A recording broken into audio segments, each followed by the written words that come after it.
those who are when we thinking collectively what we can do. One of the examples that I thought was interesting was that they would take out $1 million of insurance, life insurance, on the 2 oldest in the family. And in that family of 20, the 18 others would make the payments on it. And the idea, so basically they're pooling and funding their own inheritance. The idea being that they're not profiting off the death of grandma and grandpa. The idea is that they will use that money then for the down payments for these homes, the college education for their children, the startup capital for the new businesses. So ways of thinking outside of the box, where we talk about our community, have typically only been taught that things like life insurance are just for covering the cost of the funeral. We can start thinking, bigger about what we can do with it. You talk about grandma in the home that has been there all these years, but if something happens to her, the family doesn't have enough to pay the taxes. And so we lose the home, the $2 million property, over $20,000 in taxes. What if we had put a life insurance policy and we funded it to help grandma transfer this? This is about understanding how we create this generational wealth and sustain it by each other. So the continuation of that is me and my sister went to my parents. Right? And we said, like the Jewish family, we want to take out $500,000 on y'all. And see, they laughed just like y'all laughed, right? But the idea, and it took a while for them to see that, I said, me and my sister are doing okay for ourselves. What we want to do is, like them, pay for your grandchildren's college education. And then we want to pay, help them get to the next level, your great-grandchildren. And they said, we like that, but we don't want to pay. So like the Jewish family, we took out a $500,000 policy. It cost us $300 a month, and we split it for $150 each. So I say, what else in America can you spend $150 to get a guaranteed $500,000 at some point in the future that we can now use as down payments in college education? So just thinking outside, and you talk about the $1.2 trillion, what we already have. It's not that we don't have it, it's what we do with it. And we haven't been taught what to do with it. So I think this is part of this idea here of how do we leverage some of these ideas that we have out there. Yes, ma'am. So, question. So, if the parent already has an insurance policy, yes, you can get another insurance policy? Certainly. And another insurance policy? And another insurance policy? Is there any limit to it? No, health and income. I mean, health and age. So the older you get, obviously, the higher the premium. But you can keep adding, and with the mindset of what you would do with it, and how you can, absolutely, And we're not taught it. We've only ever been taught to, just enough to. That's what the commercials show you. Just enough. If something will happen to mom, then we'd be okay. But it's not about setting up the next generation to be better than we are, and then using that and leveraging that to buy things like property. And see, this actually gets back to something that Brother Riddell had mentioned in the beginning, which was having more conversations. Because I have some friends who are not of the African descendant community, and when they're having dinner conversations, their dinner conversations are very different than the conversations a lot of my African descendant community-based friends are having. So when they're talking about insurance, this is a dinner-wide conversation, and a lot of us have cultural norms that suggest we don't talk about finances with our young people. We don't talk about, we're not going to tell you what the budget for the household is, and then we wonder why you don't know how to budget when you get to college. We're not going to show you, my mom used to balance a checkbook, I don't because I'm in the age of ATMs. But I have to understand, I need a mint account, I need some way of tracking my money, and then I need to make sure I'm actually not just setting up the account, but following the account and monitoring it, and then having these types of conversations with our household, because if we're relying on insurance commercials to key us into the vast opportunities that insurance policies can provide for our community to sustain itself, we might not have that 228-year gap in between where our wealth is and where it could be, right? So we had to think about how we not just have this conversation at a forum, but when you're at the hair salon, Diane Bailey, Master Style, when you're at the hair salon, are we having these conversations? When you're in the church, in the religious space, in the mosque, in the temple, are you having these conversations? Because our community typically has not been able to develop that level of sophistication. So insurance is more than just your death care, right? And so we need to begin thinking about that. Your mortgage, protect your mortgage. What happens if something happens to one of the breadwinners in the home?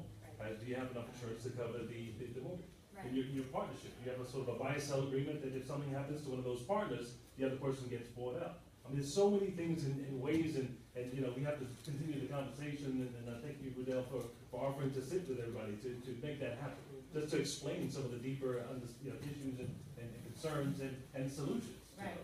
And not to harp on, I'm going to come to your question next, not to harp on insurance too much, but just a point that I think we need to make is, a lot of us think in terms of life insurance I need a $25,000 policy. I need a $50,000 policy just to cover the bills and make sure we have something to help us. If your person who you are depending on provides $50,000 of income into your household every year, getting a $25,000 insurance policy to replace that income is insufficient. It won't get you through the first few months, let alone get you through the rest of your lifetime. So when we're thinking about insurance, it's not just bare minimum. We have to come away from a scarcity mentality, because with just a bit more each month, we could have access to wealth creation opportunities. Actually, I'm going to go to her first, and I'm going to come back to you. Yes, ma'am. Speaking of insurance, my mother had taken out a life insurance policy for me when I was a child. That policy has now matured, but it's basically nothing. And when I went to my insurance, it's not enough to bury me. I went to my insurance company to ask them, can I add more insurance on? And they said, oh, you can't do that because this is the amount that it's worth and that's it. So I asked, I said, well, I asked someone, can I buy insurance? No, I asked them, can I buy insurance maybe from another company? And they said, oh, if you do that, you'll lose this insurance policy. Is that true? No. Okay. So I'm going to suggest that you get Brother Riddell and Brother Mitchell's card, and that you all have, you call somebody who you can trust to have a conversation. Because if we know we're getting bad advice, and we can be susceptible to bad advice, because we don't know what we don't know. But we have some experts in the room, so I'm going to strongly recommend, if you have a personal insurance or a legal matter, leave the facts aside, especially if it's a legal matter. But we will, you will be able to access contact information at the end of the event. And Mark, go ahead. So I just want to say I'm thankful that New York Life is here, because I myself will probably be calling Brother Lee. Just let's get that out of the way initially. But I would really be remiss sitting in Brooklyn and sitting here having a conversation about insurance if we didn't talk about the collective assurance companies that were created through the formation of communities like Weeksville. Okay, so let's really get down to the nitty-gritty about what our history is in Brooklyn and what we have created historically as Black people in Brooklyn, and the collective assurance companies that were created by Weeks and the others that he helped to get land here in Brooklyn, who then were able to cooperatively create cooperative credit unions, like the Paragon Credit Union that has a really deep history here in Brooklyn, and the financial instruments that those credit unions were able to develop for our communities, right? So yes, we are thankful for what our folks have come along and done under the auspices of New York Life, but then again, we need to talk about self-reliance, and we need to be clear that self-rule, self-governance, those are the things that are going to take us forward.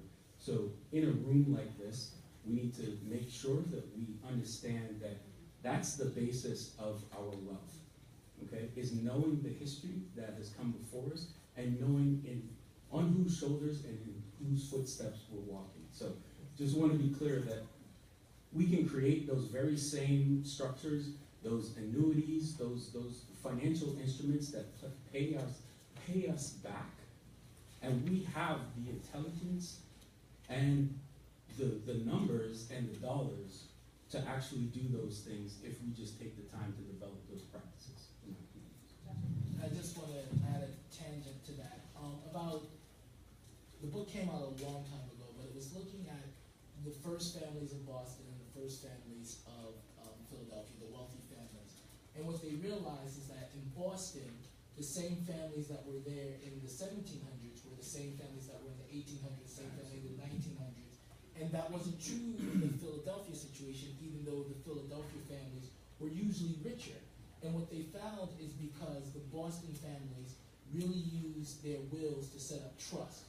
And that's something that we don't talk about in our community about.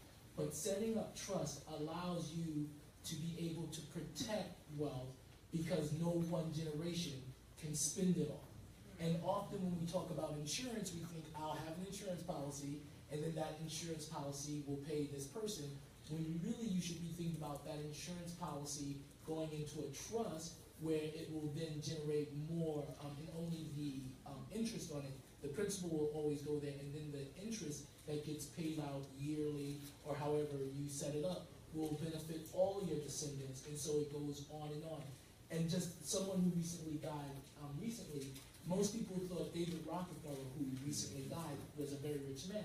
He was a very rich man, but he wasn't nearly as rich as we think, because John D. Rockefeller I set up family trusts that no one can really access that money individually, but now I think there are 300 Rockefellers who are alive today, and they are all very wealthy people, and we need to start putting those structures in place as well to protect our wealth. Because we all know there's always that one generation, it might be me and my family, that might take the wealth and then get rid of it. And let's just do a quick audience poll. How many of you have heard horror stories about grandma passed, she left the house for, her 3 kids, but 2 of them lived in Florida, 1 of them wasn't interested, and sometimes was here, sometimes not. And that house is then later, no one's paying the taxes, and then the house is then repossessed or foreclosed upon, right? So I'm saying, but if we were being forward thinking, if we were exercising some kujichagulia, some self-determination, if we were exercising some planning and looking at experts from our community, we could set that house up in a trust. We could set up whatever insurance policies so that baby Junior and Keisha Junior and Sis Junior, we don't have to worry about whether or not they're on point or not, because the trust will determine what access they have to the money. So we have to be thinking way more strategically about how we, again, can use some of these tools in order to move our community forward. I have a question. Yes. In a trust, when the property is in a trust, can the person who's the executor of that estate or that trust use it to refi or to buy more property? Yeah. I was going to say, just because I am the trustee in my trust, my wife and I, we have two trusts. We are cross trustees in each of our trusts. Each trust owns companies. Yes. So when I go to refinance, I'm not refinancing as myself as a person. I'm refinancing as Mark Scott of the trust, a trustee of that, okay, of that organization. Right? So that's the only way I try to do business. I mean, the reality of things is you have to sign your names to things here and there, but major movements of business transactions I try to execute as trustee. I was just thinking, that you talked about the exit strategy. So you don't have to own and maintain and carry on the home. You can sell it. You can do different things within the trust. So there's another way of keeping the succession going. And so when grandma passes and nobody wants the house, but if it was in the trust, you could have dealt with it, and the monies at least would have stayed there. There's different ways to protect. And we've heard about communities that think 7 generations in advance, right? Yes. We gotta shift back to that. So there's 2 questions right here. I'll take you first, and then you in the pick behind me first. So do you only have a life insurance policy with someone who is a U.S. citizen or a permanent resident? The question is, can you have a life insurance policy only on someone who is a U.S. Citizen? With our company, yes. Are there other companies that you could? No, I think U.S. citizen or legal resident. And next. Can you take out a life insurance policy on someone who already has a trust set up? Can an individual take out a life insurance policy on someone who's already utilizing a trust? The question is, can you purchase a life insurance policy on someone who's already got a trust established? Very detailed and specific for individuals, and you probably have to sit, but it's usually you have to have an insurable interest. Are you related to the person? Is there some reason why, if they pass away, you should benefit from that? So you can't just insure the guy on the street. So for example, someone's trust is paying your mortgage. Yes. Can you take a life insurance policy out on them so if they die, you continue your mortgage payment? I'm sure, I'd ask that you sit with one of the agents to get the details. But from a legal point of view of the trust, the trust is only funded by the assets that you decide to put in it. So I can have 30 properties, and I can say I'm going to put 20 of them into the trust. The other ones do not have to go into a trust. So when you form a trust, you decide what's going to go in there, and there are things called revocable and irrevocable trusts. The best ones from a tax purpose are irrevocable trusts, because once you put something in there, But you can't take I'm it. actually talking about something. I'm actually saying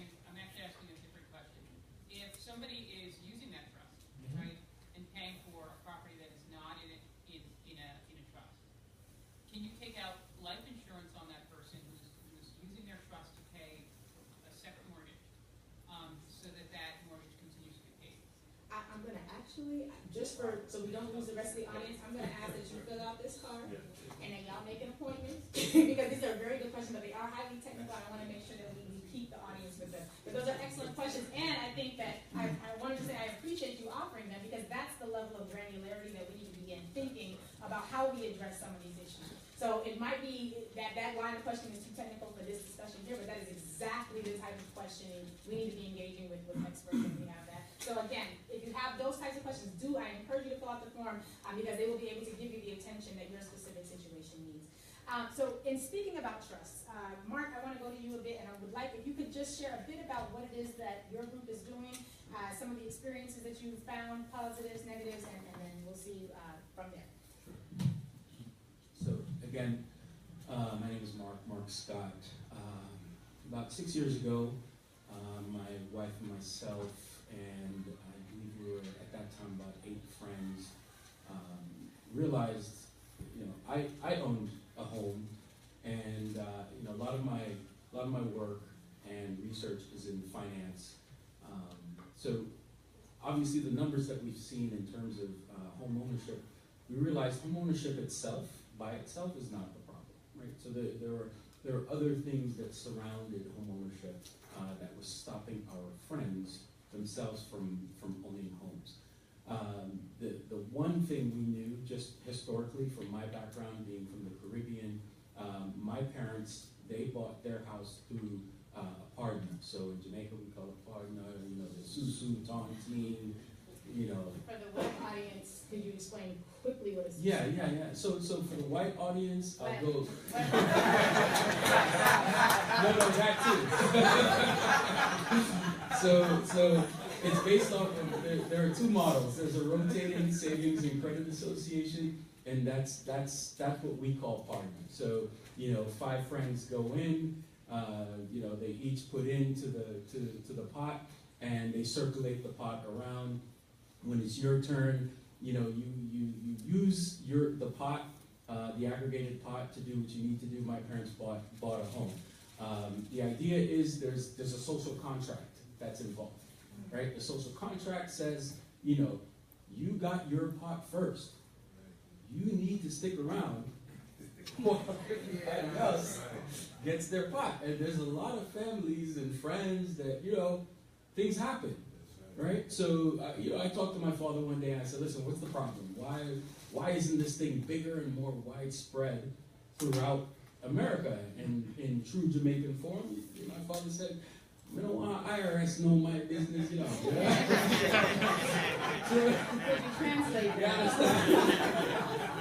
So, just for pure translation, that, there's a level of community, there's a level of trust that the group has that they really don't want the taxman knowing about, or any other government, involvement in that practice. So we decided to try to, put our money where our mouth is. We pulled some money together, and then given what we've seen here, just in terms of the barriers to entry into real estate, we said, well, listen, if we're being sold by these mortgage companies all these bad products and being redlined and all these things, why don't we go like our ancestors have always done, figure out where the resistance is least, right? We've always done that. So using that as a fact, we looked at our Caribbean roots. I looked at Jamaica. I said, look, I can't go back to Jamaica. There's no way I'm going to own land in Jamaica. I don't want to do it. I don't want to deal with the political. Blah, blah, blah. Why do you? Jamaica? Come on. Yeah, no, I know. We'll talk about that later. But just to say, we found Costa Rica. And Costa Rica, on this side of Costa Rica, the Caribbean side that we found, was populated by obviously a native Taino population, Indian, but in the late 1800s, a lot of Jamaicans came there to help develop, 1, the railroad, and 2, to work for the United Fruit Company. So historically, that whole area from Nicaragua all the way to Panama is black. Is black. So just to speed up and get to our point, is the same problem we just said here in terms of elderly passing, having land, right? You know the statement is land rich, cash poor, right? So we understand the dynamics of that statement. It's not just here. It's everywhere in the diaspora. So not only do we have, the mandate to do it for ourselves here, we have the mandate to go throughout the diaspora and make sure we're practicing what we preach. So we went, we did some analysis, we did some diligence, found out that the same problems exist. We connected with the elders, and we bought 10 acres of land together as a group and started a development, an ecotourism development. We started a project basically working with the Black and indigenous folks down there to create an economy of we need to work together and create a channel from here, us having the capital, the spending power, to deliver that capital and intellectual capital down into another area that needs our capital in all aspects, and then us help them to build and produce. And I just, on that last point, because I'm just generally telling you what we do, but the last point is that ownership is one thing, right? You can own, and this goes to the conversation around land versus real estate, right? Land is one thing and real estate is the other. And that's what we And saw in that video. that's what you saw in the video. And it is eminently important that you know the difference when you're talking about a land trust and then the real estate and what you are held to task by the covenant that land trust is putting into place to say this land will be affordable. Okay, so whatever you put on the land needs to fall within the tenets of that covenant that you create. So the idea is to say that we can own land and we can own property, but we have to start producing. We have to go through what's happening here, which is a learning process to re-skill ourselves to find out what it is that's important and necessary in our community to develop as skills, so that our children, when they come and they see what you have done, they're not trying to sell the property off because they already know the value. They've already put their hands in the dirt. They already know what you've been doing, and I'll wrap it up there. But that's what our project is. It's called Duende Natural, and it's a ecotourism project to build a community down in Costa Rica, and then here we have a real estate investment trust that we call Black Land Matters that aggregates the actual capital so that we can purchase more land, whether it be in Costa Rica or here. Now, everything he just said is doable by most of us in this room. Absolutely. So I want us to, one of the reasons we wanted to be able to have some time to think about that and to focus on that is because a lot of times we have these lofty folks who are out of touch as it pertains to what we can do with our money. So it's very important to know that your neighbors, your friends, your family, right where you are, with some structure, some strategy, and some planning, can begin doing similar things, and you can be the development company that saves your community, right? So, Joshua, you want to say something? I just wanted to tag on And to then that. Terrence from you. Second, small part. And you don't have to go very far. We have what we call in the United States called second-tier cities. They are cities like Cleveland, Detroit, any place. I'd say any place not Brooklyn, but I guess there's some other cities. And you have to look at your situation and then think about investing. Because I have advised some clients who, because they all ended up living with their parents for at least 5 years, and then when their parents left to go back to the South or back to the Caribbean, they were able to take over the rent-stabilized apartment. It made no sense for them to try to buy in New York when you have a rent-stabilized apartment that you're paying $600 for. That makes no sense to ever leave that. So they collected their money, and now they've been investing.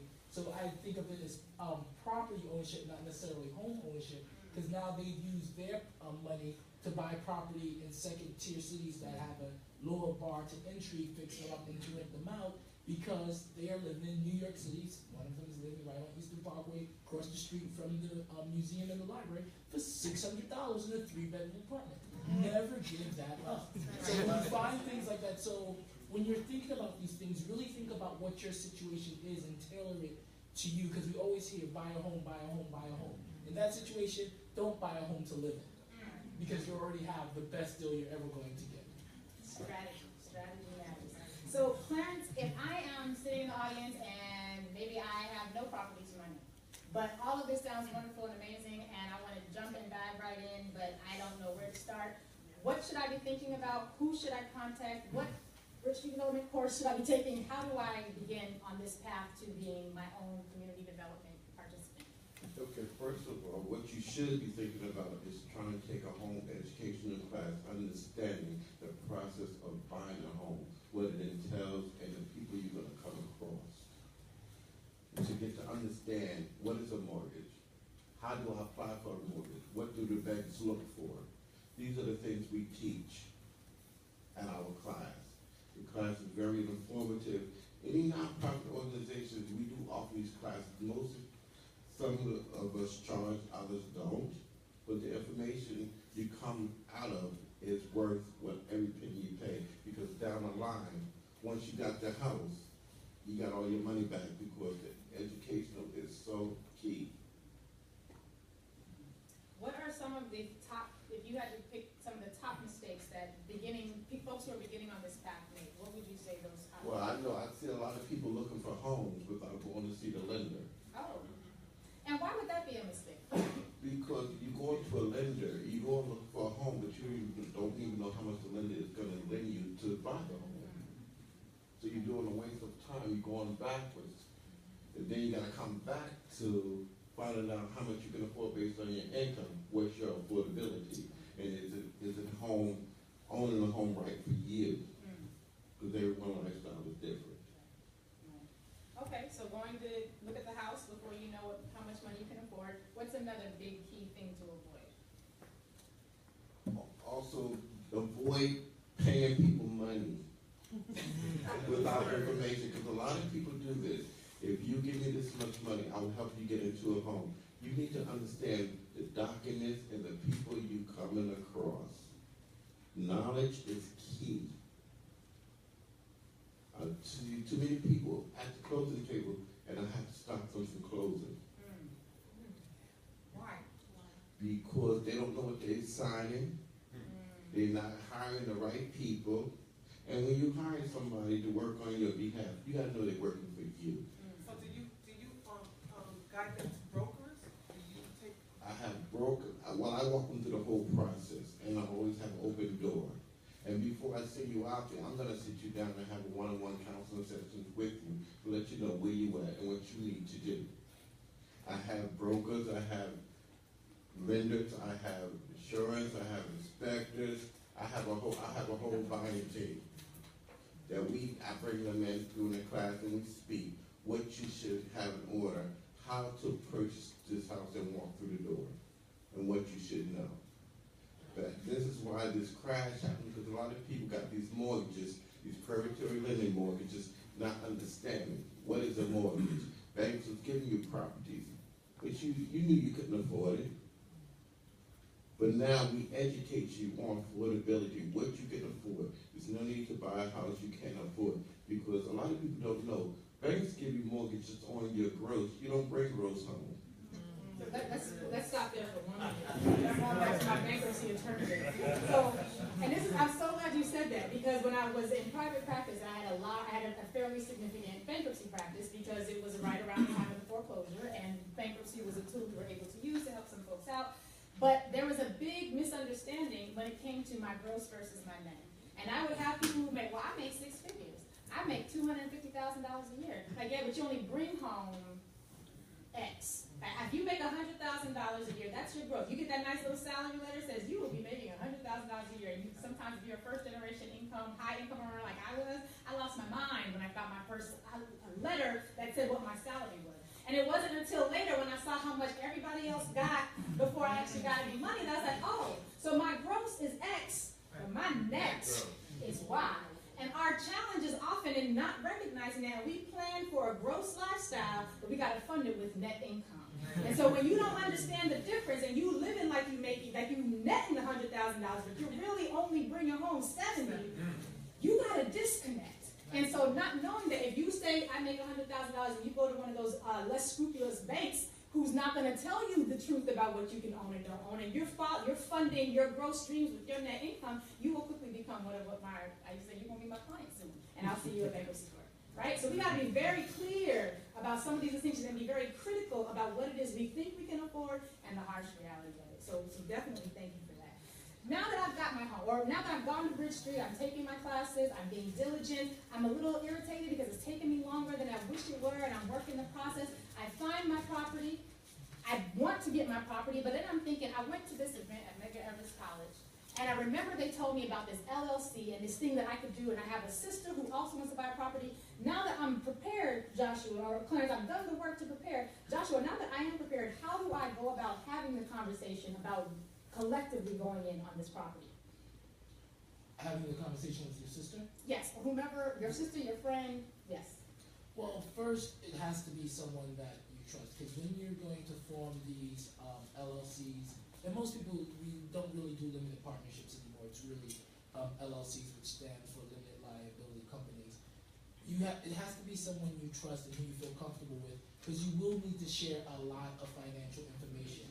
And before you go into a business arrangement with someone, you want to ask them, have you ever been bankrupt? What are your outstanding liabilities? What is your real salary?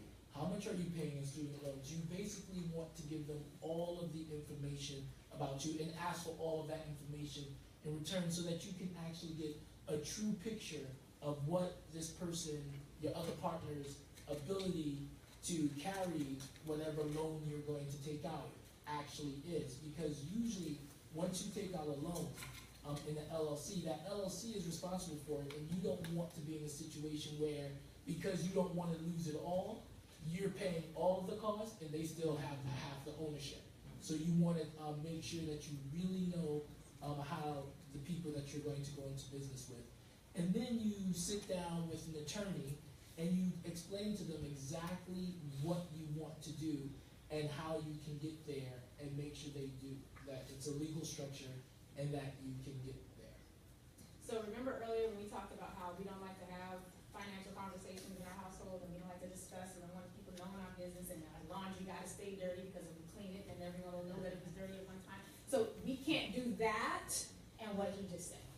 So we can't continue that cultural mechanism and take advantage of those opportunities because not being able to have clear, open dialogue about what you own, what you don't own, who you owe money to, and why will be something that will be a stumbling block for you. So once we've had that conversation and we've been honest and we've kind of purged ourselves and we're clear, we've written up our LLC agreement, Mark, once we decide, or actually before we even get to what you're doing, Mark, Eugene, how is it then, we're in this position, we're going to form this LLC.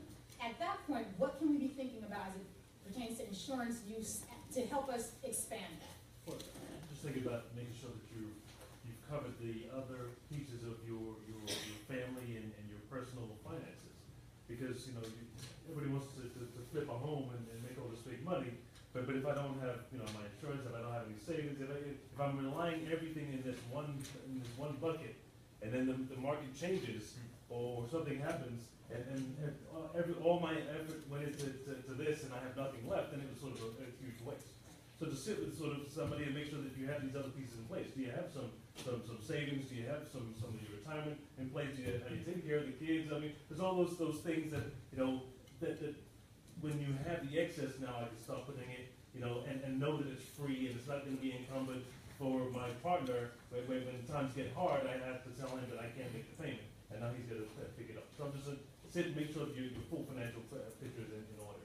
So you're protecting your investment. That's correct. Yes. And if I can just add, and I'm sure you know about this, I'm a partner at my firm, and what we have is that all the other partners have a life insurance policy on me, so that if I die, because I generate a certain amount of money for my firm, that will be a loss. They have a life insurance policy on me. That's something that you might want to discuss having with your other partners if you're depending on their income, that the LLC is going to pay for a policy on you, but it's not going to your family. it's going to the LLC to help cover the cost that the expense that the money, the income that we would lose if you died, since we were relying on your income. Key man policy. Write that down. Key man policy. Key woman, whatever. Right? How many of you are currently in business with partners or with other people in some capacity? This is something, and before I even get to that, how many of you would be sorely negatively impacted should that partner, for some reason, no longer be able to contribute to the welfare of the business? Right. So this is something, protecting our investment. We put so much effort sometimes into getting the baby that we don't protect the baby, we don't dress the baby. So we have to make sure that we think about our business as our baby. And we're taking these types of steps. Now, I'm really glad you began that the way you did, Joshua, because it's important for us to know this is how businesses structure themselves for protection. It's not personal. It's not, you don't have to have a long, labored conversation about why we're taking out this extra insurance policy. Businesses that are thriving are able to have a little bit of distance between their emotion and what has to get done in order to accomplish the goal. So this is the type of resource and these are the type of strategies we need to be thinking about, whether we are in a small business that is in our basement or whether we have businesses and we're franchising or we have multiple locations. If you have key people that you are depending upon and they're not insured, God bless you. And God bless them and keep them alive and healthy and contributing to that business for a very long time. But if you're going on a wing and a prayer for your business, God help you. Right? Mark, you going to say something? Yeah. Just because having done business at the corporate level and then trying to do business with friends and family, the idea is that you can't think that you want to create business as usual in terms of what you've been taught that a business should look like. Okay? You have to create for you specifically a business that is culturally, socially relevant for you and the practice that you're trying to create. How is that relevant specifically? So I wanted to create a company that had learning as a specific practice inside of that company. Why? Because if we don't spend the time, like we just said, I don't have a lawyer on my team. Okay? We have regular individuals, friends and family, but I need to create a practice in that company of individuals who are trying to learn and who are being measured by the fact that they are trying to learn a particular piece of that business, whether it's the legal aspect, the accounting aspects, some aspect of that business.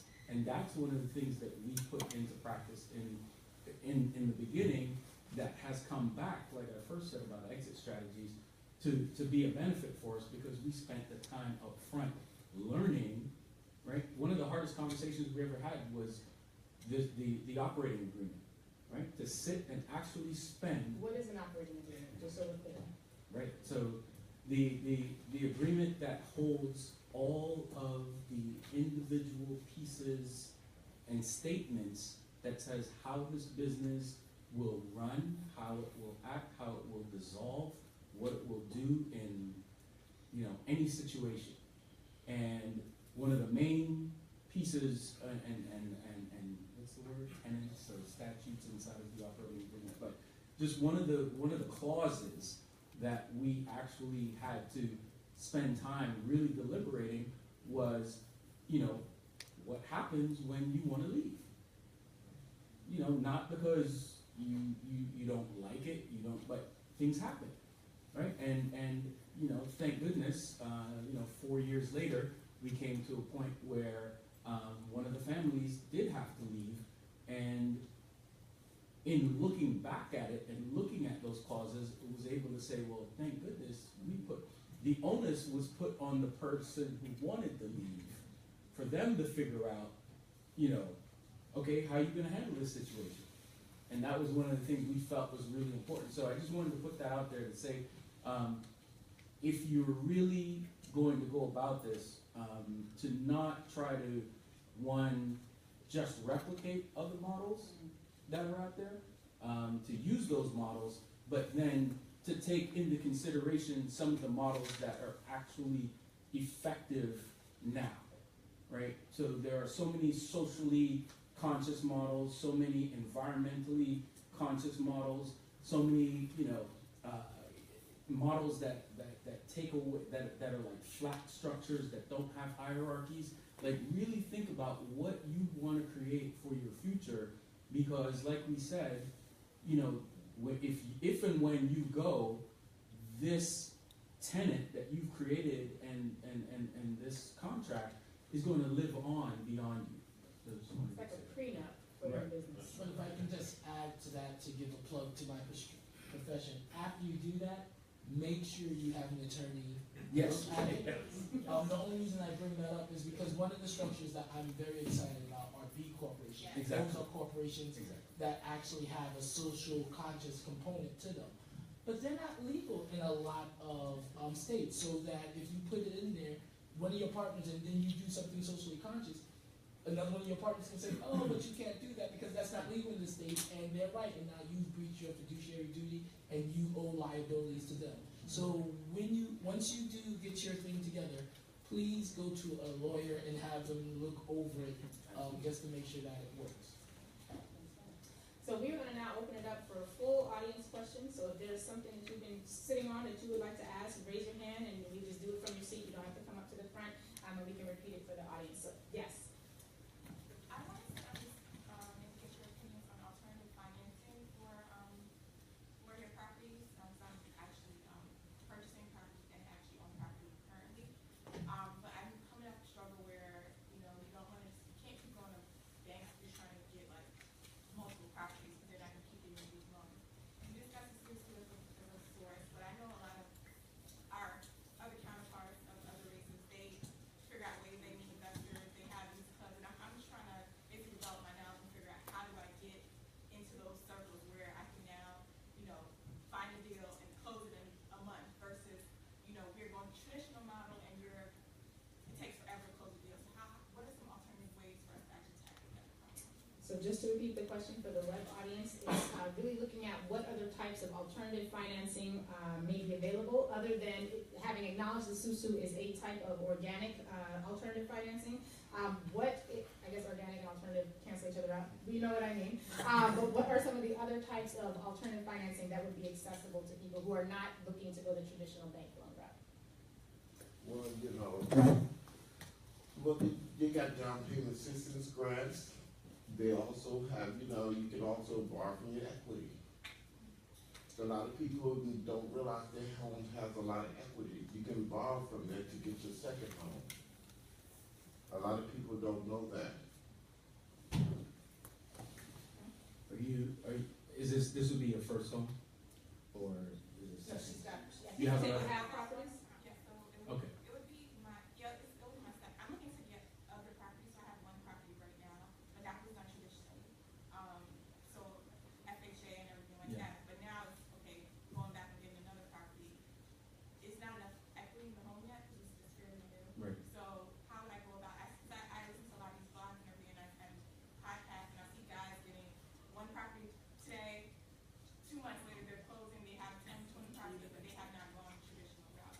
So Right. that's kind of what I was just wondering, like, Right. what rooms are they going into to get these investors and what are they doing? Right. So just from my perspective, like, shameless plug for real estate investment cooperatives. The idea is, okay, SUSUs are one model, and I mentioned it as a rotating savings and credit association. There's another model, it's called an ASCA.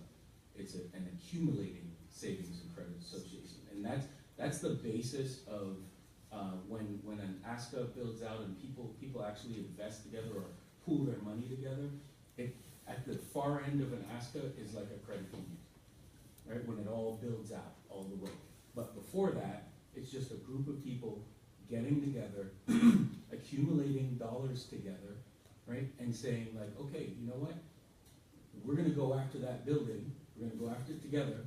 And like Larry said, the building is purchased, and then you show up and there's a whole bunch of people already in it because there was a plan, there was a strategy.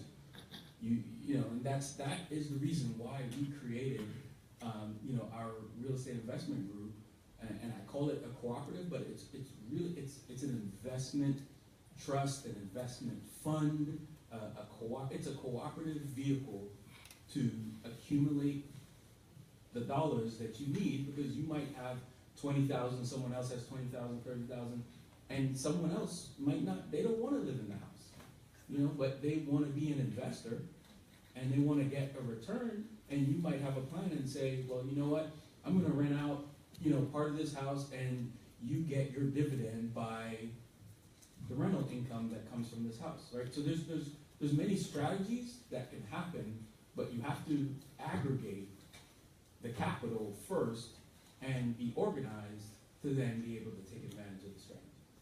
And if I can just add one thing, one way that people go are hard money lenders. And I would like to say that if you, because people have reasons why they go with them, and there's Can you nothing. describe what a hard money lender is first? A hard money lender is someone who is going to lend you money at a much higher interest rate because they know that you can't get a loan from the bank where you are. So it's just like a payday lender. It's almost the exact same thing. And the interest rates are much higher, and some people feel they can make with the interest rates. But again, if you're going to go with a hard money lender, please get yourself a really good real estate attorney, and one that understands real estate loans, not just a closing lawyer, but one that really understands it, because there are so many hidden provisions in there where by the end of the day, you are paying a lot more than you thought you would be paying, and you're probably at a lot more risk, and especially someone like you, only because they will probably want you to put down to cross default your properties, which means you already own one property. They want you to put that up to get this new property, and then there's so many hidden costs in there that if you default, they're taking both of your properties. So please, please, please, if you go to them in their times, we need to go to them. Just make sure you have a really good attorney who understands finance and understands loan provisions, and who can say this is completely absurd and you should agree with this, and then listen to them. I'm going to go straight to the back, and then Diana will come back to you. Go ahead. What are your thoughts on Airbnb, using, like, taking a condo and turning it into a means of, I mean, I've experienced, I've done this before, and I know it's got this sort of gray area in Brooklyn, but it really is like extraordinary. And I'm just curious, do you know of anyone who's taken like a condo and incorporated it, and then instead of sort of renting it, have you come across clients who have a good strategy on taking something into an Airbnb or an inclusive or whatever to make turn a condo into regular cash? So the question was using Airbnb type models or short-term stay type models for income generation? Yeah, and using, but how one protects the turns of a home or a property that they own into a corporation or an LLC that allows them to make cash on it. Right, so I'll take just the actionable, just on the ground, having done it perspective. All right, so I've done that with my house before there was an Airbnb, for at least 12 years now. 4 years. Okay, so I did it when it was HomeAway and VRBO, before they all started buying each other and aggregating. Couch surfing. What's that? Couch surfing. Yeah, exactly. So the idea is that, yes, I created the company first, right? And this was before the city started legislating, right? Because now the city actually surfs those sites and looks for one, single owner, multiple listings, right? So that's a red flag right there. Then single owner, more than, I think it's greater than a 3-family. I could be wrong. It's either a 2-family or a 3-family. But I know for myself, with the new legislation, I come in underneath it. So I'm good, because I am a 2-family, and we've been doing it for so long that we realize, see, and this is the caveat I should have started the point with, is that becoming what you're really doing is you're becoming a hotel, right? Because that's why the hotel industry is trying to legislate it Right, but away. the difference is you're living there. That's the difference. That's where I'm For going. some people. Some people are living there, and that's the point. Is you have to live there for it to still be a viable option for your business.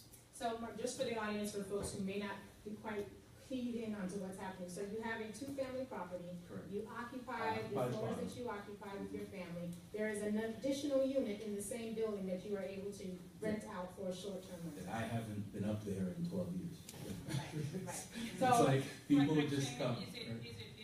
I guess my question then is it considered favorable to turn your home into, let's say it's a condo? Yeah. Like you were mentioning, there's some fees involved in that, but to turn into a corporation so you're protected from, some of the taxes. Yeah. I'm So gonna that's the part where the lawyer will right, tag I was in. gonna suggest that you Yeah, actually should exactly. speak with an attorney about Exactly. specifically, because state to state, those rules change and shift, locality to locality, they can shift, so I don't have a card for you to sign up to meet with Joshua, but I would suggest that you Yeah, definitely exactly. speak with the attorney about some of those more intricate, questions regarding the particularities that you And mentioned. I just want to say, just like, because I've played both sides of the coin, to say before, I got to the point where, I wanted to do real estate investment trusts, and I wanted to do community land trusts and talk about affordability and those things. I was an individual homeowner, and that was a viable way for me to stay in my home in the face of all of the redlining and all of the issues with mortgages that was happening. Without that, and that's why that's a viable way for people to stay in their I home. think for black people it's a gold mine. I just. Yeah, it's so weird that we're but against it. in general, Beautiful. this is the point, this is where I'm going. In general, yes, but the point is we have to maintain a stock of affordable houses and housing for everyone else in the community. So we are a certain class of people who are homeowners who want to do that, but there is the rest of us, Yes. and we haven't gotten to If you this. rent, Right. I mean, it's, If I can, Okay. I just want No, to. understood. I get Make it. sure we have time Okay. for other people to ask questions, if there are other questions, and I also want to make sure that each of our panelists can, provide some Yeah, closing please. thoughts.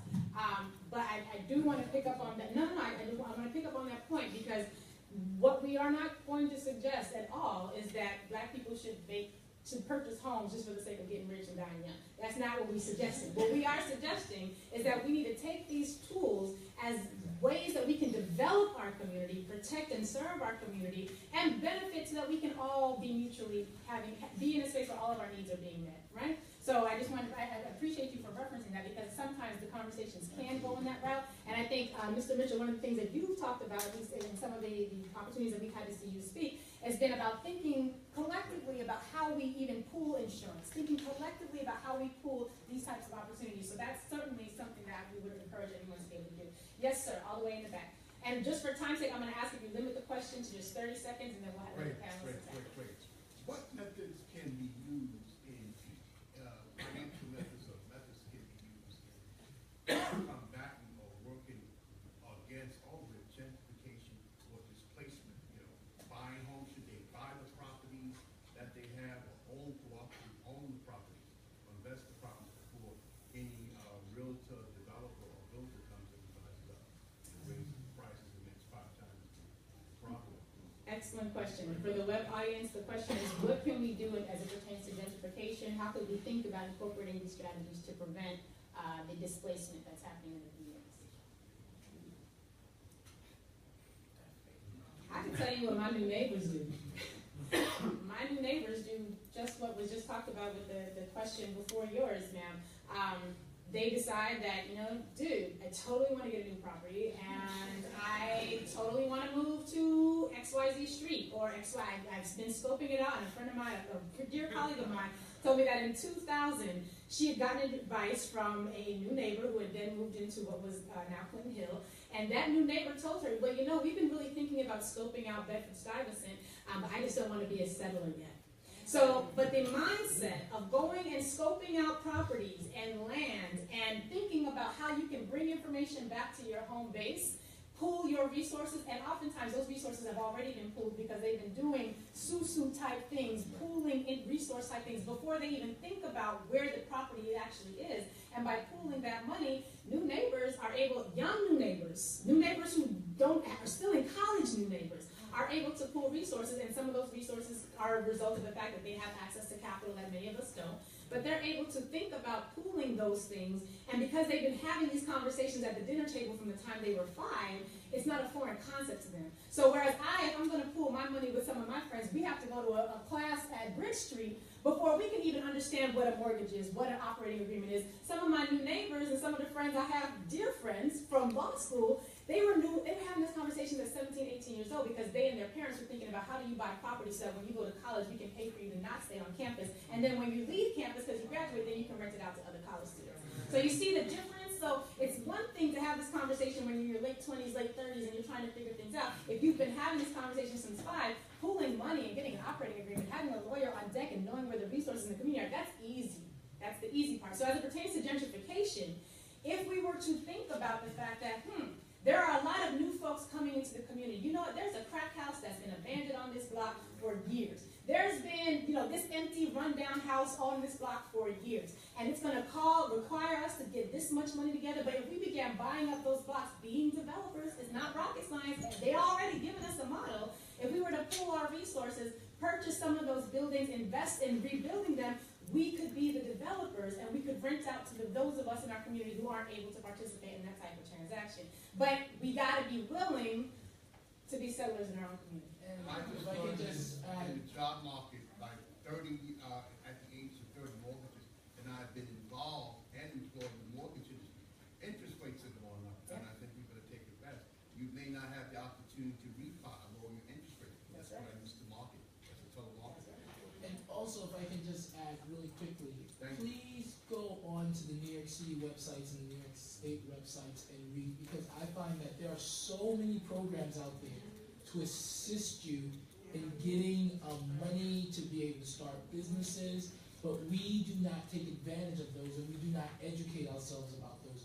If you are serious, go to the small business website, go to the HPD website, go to the HFA, and I am an avid reader of the Huffington Post. I go to it 3 times a day. Take those websites, like the websites you go for your joyful news, and start reading them 2 or 3 times a day, because there are always new programs coming on board, and if you know about them, they will assist you in being able to acquire property.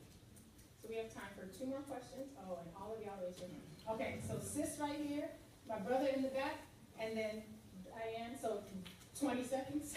20 seconds. Go ahead. I just wanted to say that we should not discount the value of hard money loans. We have a business, my husband and I, and that's how we bought our building. 15 years ago, everybody told us we were crazy. Do your due diligence, but it's something that can work. And now everybody tells us that we're lucky, but you just have to do your due diligence. And sometimes if you can stretch yourself and pay a little bit more interest, it's in your value in the long run. So educating oneself and having a team of lawyers and folk already, yes, it all matters. There was a hand all the way in the back. Oh, yes. So say you're a young person just starting out, you don't have any savings. How much savings do you need in order for like a down payment on a house? Like what sort of percentage do you need? Are you buying this house by yourself in this hypothetical? Like it could either be me by myself or me with a wife or something. Okay, it's always 3%, 3.5% of the purchase price. 3.5%? Of the purchase price you have to have of your own before the banks will even lend you. You got to yes. First time home buyer. First time home buyers, that's the requirement, 3.5%. So your tax return, credit card, just to think creative on where you can get money from. And that's sort of how I got it years ago, 3% down. I bought a condo on Miami Beach for $62,500. And I used some student loan money, don't tell anybody. But that's how I got it. And now that's, quadruple in value, and I borrowed against the equity to buy other things, so it's about getting in. But being smart with how you do it and understanding, like you said, you gotta read and find out all the opportunities that are out there. where can I get 3.5% down? What credit rating do I need? I mean, what is it that I need to have in place to afford that? And don't sleep on student loans. I had many friends years ago when I was in college who, because they chose to go to school in state, so they got a significant refund check, and they were purchasing property by junior year. So but they were having those conversations since college, right? I've lost track. Diane, yes. With this onslaught of people, I get mail every day. I feel harassed. I feel overwhelmed and annoyed that somebody wants to buy my property, that somebody's knocking on my door, slipping information. Is there a law against this? Is there a law against aggressive pursuit of real property? Calling me at 9 o'clock at night. I told you in September I'm not selling the property. You call me again in March.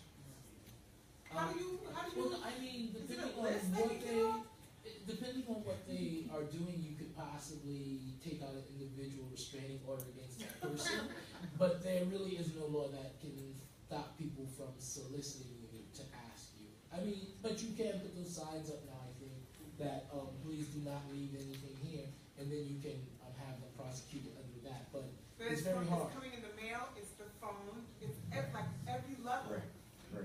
So one thing I would say is when you see an uptick like this, I don't know, maybe you guys have seen, I think I was walking in and I saw a sister reading this article, and it was a continuation of the stolen deed article that was in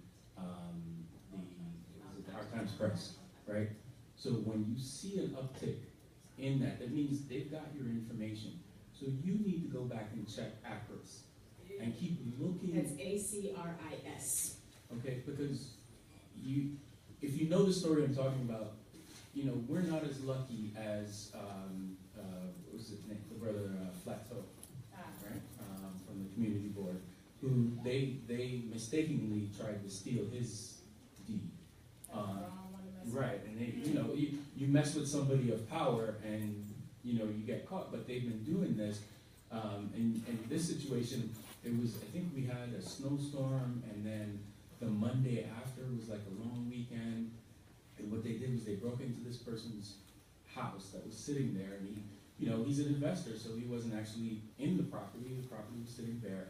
But what they would do is they would go in and ramshackle the house, but at the same time they would change in ACRIS, however they do it, they would change the ownership of the deed and then go about like trying to steal the ownership of the house by transferring the deed like right out from under the person. And he luckily had, in the age of technology, he had alerts on his name changes on his deed. Because you can set those alerts up in the ACRIS system. Right.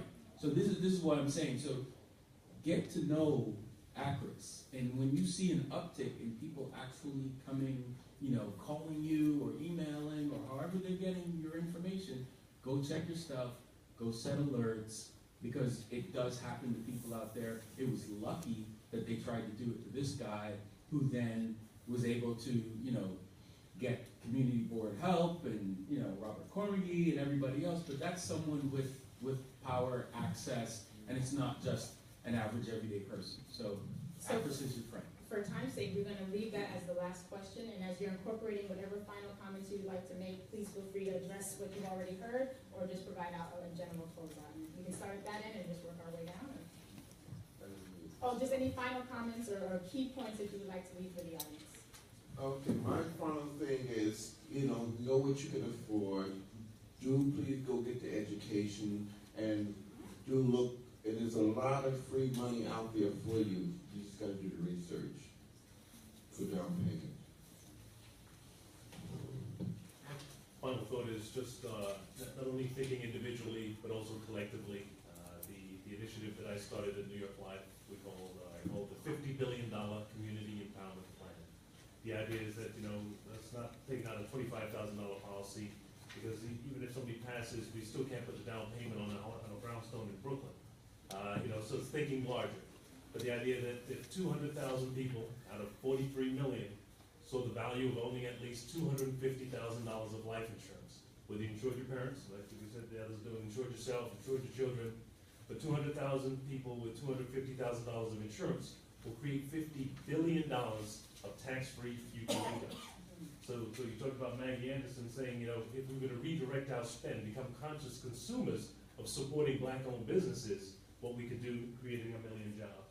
I'm saying if we were to invest in ourselves, not only individually but collectively, we could create billions of dollars using financial tools and strategies that other folks have used for years, for centuries, that we can use for down payments for homes and to start up as startup capital for new businesses, is the college education. And so I'm proud to say we just crossed $44 billion towards the $50 billion goal after 6 years. Can we clap?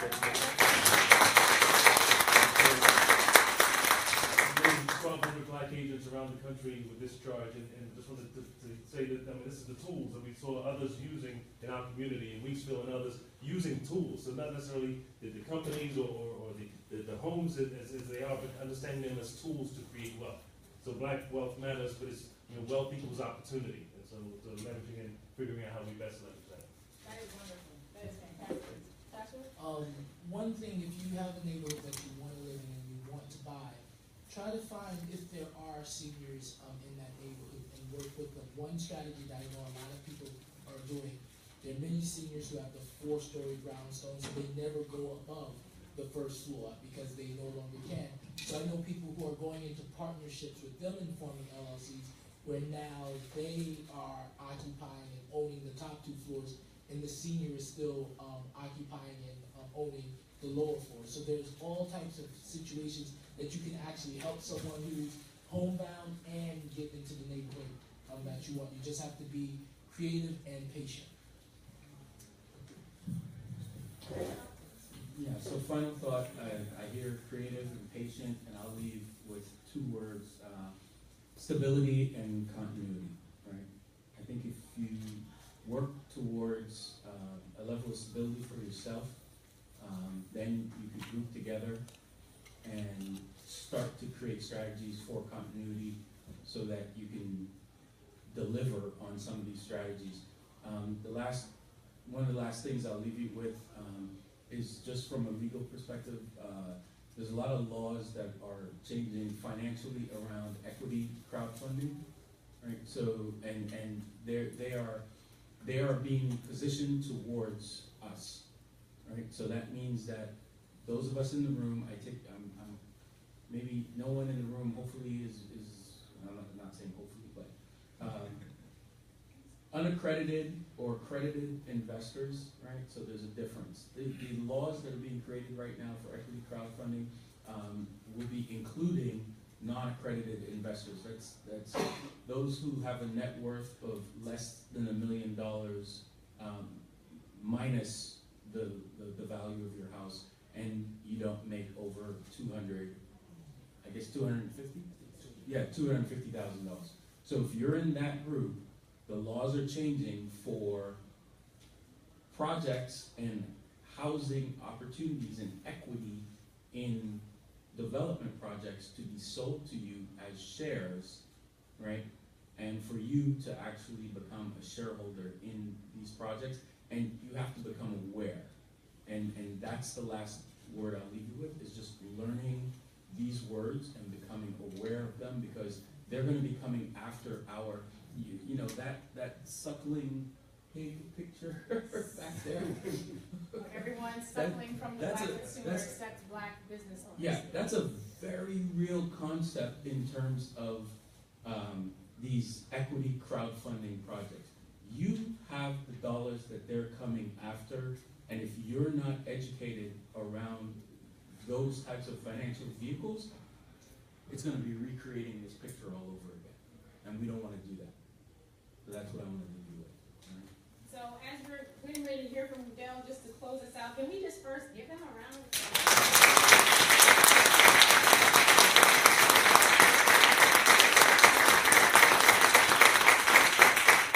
We are very, very appreciative, and I think it's only right that we have Dell close us out, because as I said in the beginning, this series really was something that he brought to our center and asked that we partner with him in. And so I think that, one, we just need to applaud this brother.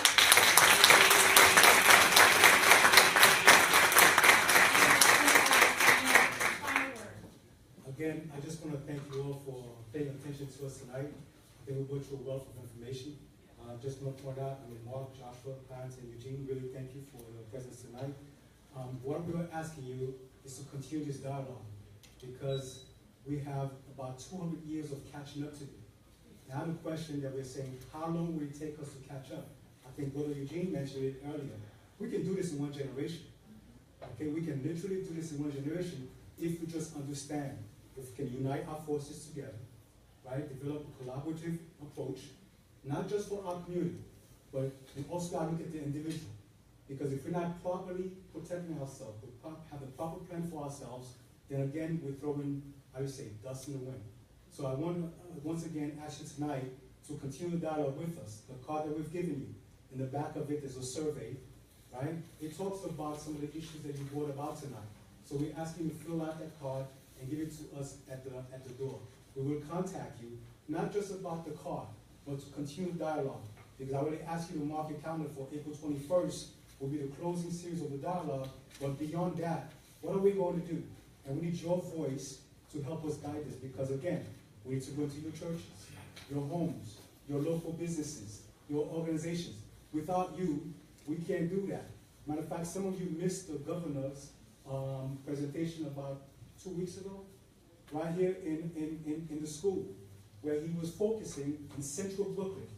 And one thing that he said that stuck with me is not how much money that they were talking about bringing to the community, which was about $1.4 billion. He said, what are you going to do? And that's what I want to leave you with. You heard all this stuff here tonight. We can continue to approach it the same way we've been doing it, by ourselves, and hope and pray that we will succeed. But I would like to leave you with the words of my manager, who always say, is your habit aligned with your goals? Is your habit aligned with your goals? So you want to be rich, you want to be successful, you want to have a bright community, you want to have a great family. Are your habits aligned with your goals? Are you putting the time to learn about that, to get the education, to cooperate with people, to do the network? So this is the beginning of that network for us to really do something different. What it's going to be, we will see you April 21st. And again, I thank you all for your presentation. And again, I thank you for being here. And once again, we could not have done this without the support of Medgar Evers College, also the School of SPCE, together with the Center for Law and Justice, with yours truly, the community partner. And we have, he was here with me from the Decision Maker League, but had to step out. So again, we really thank you. And don't be bashful, network with each other. We're here till about 9 o'clock. Please, again, fill out the card. Give us the opportunity to reach out to you, and you can also reach out to us. We'll be right outside. Dana and Todd and I will be out there, answer all your questions, address all your issues. But one thing I want you to remember, tonight you heard about land ownership, you heard about cooperative, you heard about collectivism, you heard about self-protection. Next week we're going to really talk about next month, and we're going to talk about true cooperative. How does that really come to play? All those are just subtopics, so we're hoping that one day that we can actually do a full series of really focusing on each of these topics, give you wealth of information to go out there and do the things that you're passionate about. So I hope to see you outside and shake all your hands and give us that return card and allow us the opportunity to speak with you. Thank you very much. Thank you all for coming. You can catch the live stream or the previous sessions on our Facebook page. And there is a young woman who is going to be hosting. She's a part of a group that's hosting a wealth symposium taking place. She has flyers back there. It's going to be at Restoration Plaza. Yes, May 6th. So please see her for that information. And thank you all for coming. I very much appreciate it.